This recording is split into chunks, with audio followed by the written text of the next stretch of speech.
Thank you very much. First of all, also, I want to thank Dr. Ayman Fakhri for inviting me, and it's our pleasure to be with you today. And I think, as a title, congestion syndrome is a very huge topic to talk in 10 minutes, but I will try to summarize it as much as possible.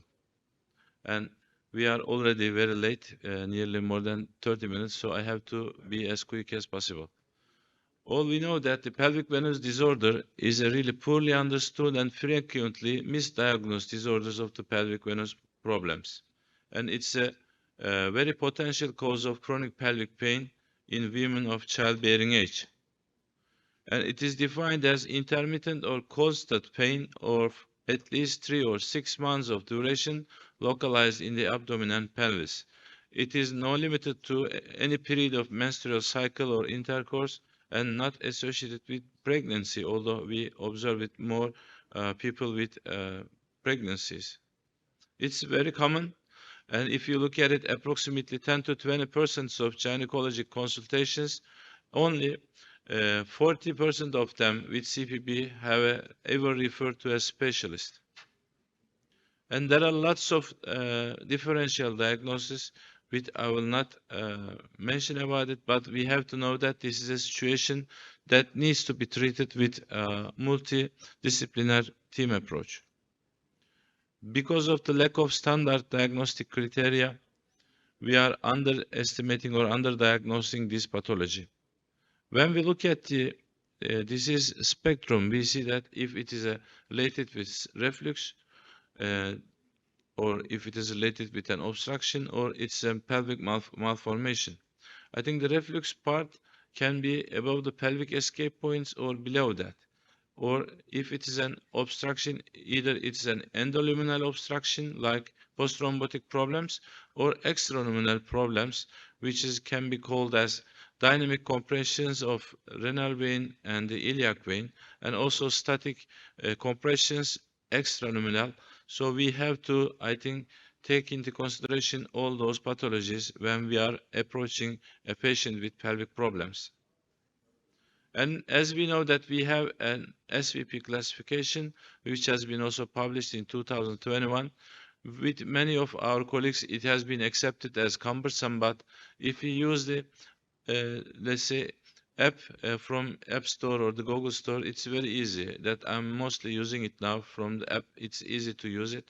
You can download it easily, apply to your patients, and I think for the future collaborations and for the future research projects, as we also use the CAP classifications for the varicose vein, we need to, I think, ourselves to use those classification. And one of the most important things, I think, having those type of patient awareness programs to increase the awareness of this disease, because many of our patients, even or some parts of gynecologists, even doesn't know anything about the venous pathology, which may cause a problem in the abdomen or pelvis, which is, I think, very important.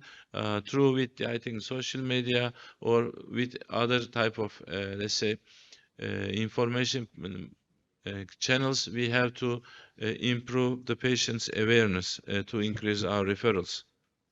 And when we come to the treatments of method, we know that I think there are not too many guidelines related with this one.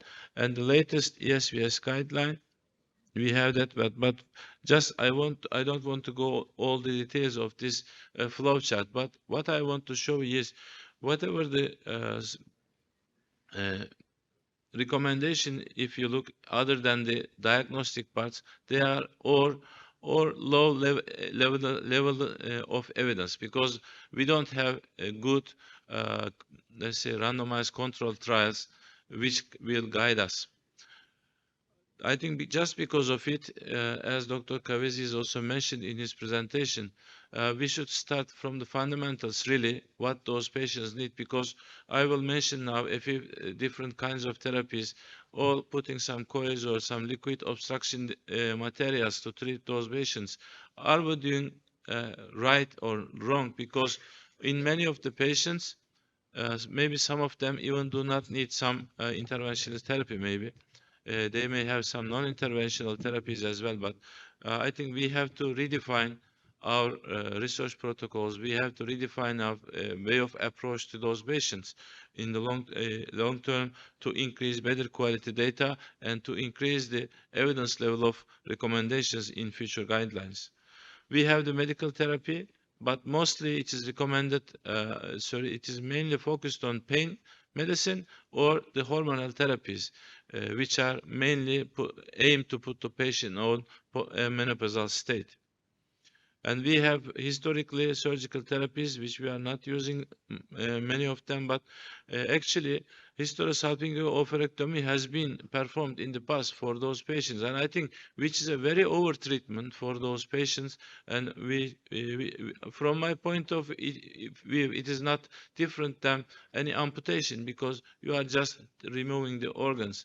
I think it is not good for making therapy for those patients. And we have embolization coils from many companies, very different one. I think as a standard therapy, which has been recommended from the previous guidelines, it is now as a standard therapy. You can combine it with foam sclerotherapy or some the other liquid embolic agents, which I will show you. Transjugular or transfemoral approach can be used, and especially in my practice, mainly I prefer transjugular approach, especially for the cannulation of the right-sided ovaric vein is much more easier if you come from the jugular vein because of its angle. And you can do it under local anesthesia and sedation. It can be do it walk-in, walk-out procedure, but sometimes you can need maybe one-night hospitalization. Here are some my patients. So I don't want to go in detail. So as a combination of foam sclerotherapy and coil embolization, you can treat the ovaric vein. And also this is a right-sided patients. And which I want to highlight is this, especially if you look at the previous part, this is the left side of the patients. First I treat and later I treated the right side of the patients. Just I want to show you is these therapies are not fully innocent, because if you look at this coils here, and if you look at this nearly at 3 months, their positions has changed. So there is a risk of migration of coils from the point you, let's say, put in the first therapy. Especially just because of it, I don't want to focus on any brand, anything, but using pushable coils, I think can be difficult sometimes, because when you push the coil inside the vein, you have no chance to change its position or its place. Instead of pushable coils, I let's say prefer to use retrievable coils in my therapies. And as we all know that internal iliac vein is also an issue we should keep in mind, but I think we shouldn't use liberally the coils in the internal iliac vein position, because in my practice I had one coil migration to pulmonary trunk, and it is a big issue. So I think no one wants to have any coils in the pulmonary system, and the risk of coil migration from the internal iliac veins is higher than the ovaric veins. That's why I think we should be careful while using those things. And we have also the, as I mentioned, liquid embolization agents. Ethylene vinyl alkyl copolymer is one of them, and also we can use glue on foam liquid embolization agents to treat those veins. And sometimes I like to combine them, because I just have some, let's say, bad experience because of one coil migration. Combining the coils with foam or combining the coils with, let's say, liquid embolizant agent sometimes is okay to keep everything there. And also, as we know that there are many branches, and if you just try to occlude all of them with coils, you need to have, I think, numerous coil numbers to occlude all that columns of ovaric vein. And combining the let's say, coil therapy with foam or the other type of liquid agents may increase the success of your therapy. As I also mentioned, no therapy is without adverse events. We can have all those type of complications. Although these are minor complications, we have to keep in mind and we have to deal with them. And we also have the embolization plugs, which can be used, but actually the sizing is very important when using embolization plaque. If you use, let's say, downsized embolization plaque, and if those plaques are migrated, then it is much more problems than the migration of the coils. So we have to keep in mind. And we can also use percutaneous sclerotherapy, especially it can be an alternative for the patients with no pelvic symptoms, and it can be combined with direct ligation of the exit points. And in many of the situations, those patients are really benefit from those type of therapies. And this is also a foam sclerotherapy for, let's say, labial varicose veins. So you can directly puncture the vein, and then you can just give the foam sclerotherapy inside of those sources of insufficiencies. And when we look at the literature, we have very good results, especially just I want to show you this type of initial reflux patterns. So this is not fully different from the lower leg venous disease, varicose veins disease. As we know that it can be combined with GSV, SSV, anterior accessory or posterior accessory. There can be some pyroritis. It is almost the same in the pelvic part also. We shouldn't just focus on one ovaric vein. There can be also the problems with the internal iliac veins, and also both can be a problem. So all of these sources, I think, should be evaluated very well to have a good success. And in the long term, when you look at the data from Dr. Whiteley's clinic, in the 6 to 8 years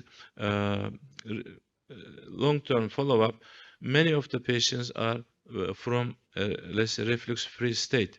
And some of them, as we also, I think one of our colleagues mentioned very well, can have new type of insufficiencies in the long term. And there is only one study which shows us that also this, let's say, ethylenediol copolymer can be used as a sole therapy. Yes, it can be. It can be used, but for example, in my country, Turkey, this type of therapeutic options is not reimbursed, so you cannot use it as a sole therapy.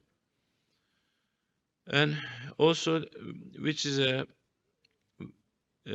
other type of problem. So we also, I think today there was a competition research art presentation for male type of pelvic venous problems. When we think of pelvic venous disorders, we mainly focus of the problems in the female, but it is also an important pathology of the let's say male counterpart. So we have to also, I think, focus on the patients with varicose or varicocele in our patient group. And this is also a new study which I want to show you his as a sample, because for the bilateral ovaric vein insufficiencies, just cannulation of simple left-sided and go through from the pelvic part to the other side and closing everything from left side can be a technique of choice, because sometimes really the cannulation of right ovaric vein can be a real problem. And as a conclusion, my colleagues, pelvic venous disorder is a, let's say, complex underdiagnosed cause of chronic pelvic pain, not only in female but also male patients, but especially for the diagnostic parts of the compression syndromes. I think we need some dynamic tests, and we shouldn't just rely on the flat position tests like CT or MR vanography. We need to use, I think, the IVUS, or we need to use dynamic duplex sonographics with flat and upright positions to judge especially the compression syndromes. And on the other hand, we should be really careful, especially to exclude the compression syndromes, because in most of the time, in any compression syndrome, the ovaric veins are the main collaterals. So to take the blood up. If you just coil such a collateral vein in a compression syndrome patient, we are not treating the patient, but we are not damaging it. So we are just increasing the complaints of the patients after such type of therapies. And also we have to be deal with the recurrences, but when we look at the any guidelines or any other publications, we have no idea or how to detect or how to deal with the recurrences. So I think we need to focus on also the recurrences of those patients, and maybe we have to set up some other type of let's say studies to deal with the recurrences, because we also don't know good patient reported outcomes related with the pelvic pathologies. This is very important missing points of pelvic problems, because simply just asking are you satisfied with the therapy, yes or no, I think is not a good way of judging the patients. And we have many type of treatment options we can use according to our institution, according to our country, or according to our reimbursement system. But anyhow, doing something is better than doing nothing. But just focusing on interventional therapy, from my point of view, is not enough. So we have to also focus on non-interventional therapies like pelvic floor exercises, like other type of treatment pathologies before I think giving interventional therapy for those patients. Thank you for listening.